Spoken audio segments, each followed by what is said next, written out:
ನಮಸ್ತೆ ವೀಕ್ಷಕರೇ,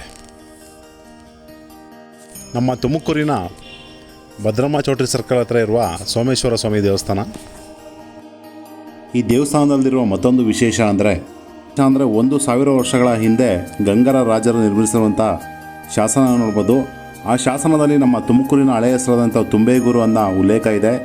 ಹಾಗೆ ನಮ್ಮ ಅಮಾನಿಕೆರೆ ಸಹ ಈ ಶಾಸನದಲ್ಲಿ ಉಲ್ಲೇಖಿಸಲಾಗಿದೆ. 1000 ವರ್ಷ ಹಳೆಯದಂಥ ಶಾಸನ ಈಗಲೂ ಸಹ ಈ ದೇವಸ್ಥಾನದ ಆವರಣದಲ್ಲಿ ನಾವು ನೋಡ್ಬೋದು.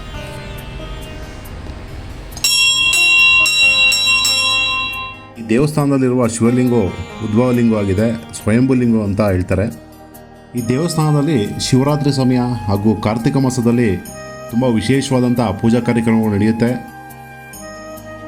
ದೇವಸ್ಥಾನದ ಮತ್ತೊಂದು ವಿಶೇಷ ಏನಂದರೆ, ಎಲ್ಲ ಕಡೆ ನಾವು ಶಿವನ ಮುಂದೆ ಒಂದು ನಂದಿ ನೋಡ್ತೀವಿ. ಈ ದೇವಸ್ಥಾನದಲ್ಲಿ ಶಿವನ ಮುಂದೆ ಜೋಡಿ ನಂದಿ ನೋಡ್ಬೋದು. ತುಂಬ ಸುಂದರವಾದಂಥ ಜೋಡಿ ನಂದಿ ನೋಡ್ಬೋದು. ಈ ಸುಂದರವಾದ ದೇವಸ್ಥಾನದ ಆವರಣ ಸಹ ಅಷ್ಟೇ ಅದ್ಭುತವಾಗಿದೆ. ಬಂದು ಸ್ವಲ್ಪ ಸಮಯ ಇಲ್ಲಿ ಕಾಲ ಕಳೆದ್ರೆ ಮನಸ್ಸಿಗೆ ಎಷ್ಟೋ ನೆಮ್ಮದಿ ಸಹ ಸಿಗುತ್ತೆ. ನಮ್ಮ ತುಮಕೂರಿನ ಹೃದಯ ಭಾಗದಲ್ಲಿ ಈ ಥರ ಒಂದು ದೇವಸ್ಥಾನ ಇದೆ, ಖಂಡಿತ ಯಾರಿಗೂ ಗೊತ್ತೇ ಇರಲ್ಲ. ನೀವು ಒಂದ್ಸರಿ ಬಂದು ಈ ದೇವಸ್ಥಾನ ಕಣ್ತುಂಬಿಸ್ಕೊಳ್ಳಿ. ನೋಡಿ, ಈಗ ನೀವು ನೋಡ್ತಾ ಇರೋದು ಗಂಗರ ಕಾಲದ ಶಾಸನ. ಇದು ಸುಮಾರು 1000 ವರ್ಷಗಳ ಹಳೆಯ ಶಾಸನ. ಇದು ಈ ಶಾಸನದಲ್ಲೇ ನಮ್ಮ ತುಮಕೂರಿನ ಹಳೆಯ ಹೆಸರು ತುಂಬೆಗೂರು ಅನ್ನೋ ಉಲ್ಲೇಖ ಇದೆ. ನೋಡಿ, ಈ ಗಂಗರ ಶಾಸನದಲ್ಲಿ ನಮ್ಮ ತುಮಕೂರಿನ ಹಳೆಯ ಹೆಸರು ತುಂಬೆಗೂರು ಅನ್ನೋ ಅದು ಉಲ್ಲೇಖ ಇದೆ. ಅದೇ ರೀತಿ ನಮ್ಮ ತುಮಕೂರಿನ ಅಮಾನಿಕೆರೆಯನ್ನು ಸಹ ಈ ಶಾಸನದಲ್ಲಿ ಉಲ್ಲೇಖಿಸಿದ್ದಾರೆ. ಇದರಿಂದ ಏನು ತಿಳ್ಕೊಬೋದು ಅಂದರೆ, ನಮ್ಮ ತುಮಕೂರು ಹಾಗೂ ನಮ್ಮ ತುಮಕೂರಿನ ಅಮಾನಿಕೆರೆಗೆ 1000 ವರ್ಷ ಇತಿಹಾಸ ಇದೆ ಅನ್ನೋದು ಒಂದು ಹೆಮ್ಮೆ ಅಂತ ಹೇಳ್ಬೋದು.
ತುಮಕೂರಿನಲ್ಲಿರುವ ಪ್ರತಿಯೊಬ್ಬರು ಸಹ ಈ ದೇವಸ್ಥಾನಕ್ಕೆ ಬರಲೇಬೇಕು.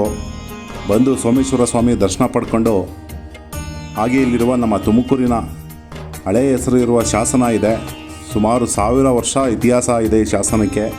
ಅದು ಈಗಲೂ ಸಹ ನೋಡೋಕ್ಕೆ ಸಿಗುತ್ತೆ. ನಮ್ಮ ಪುಣ್ಯ.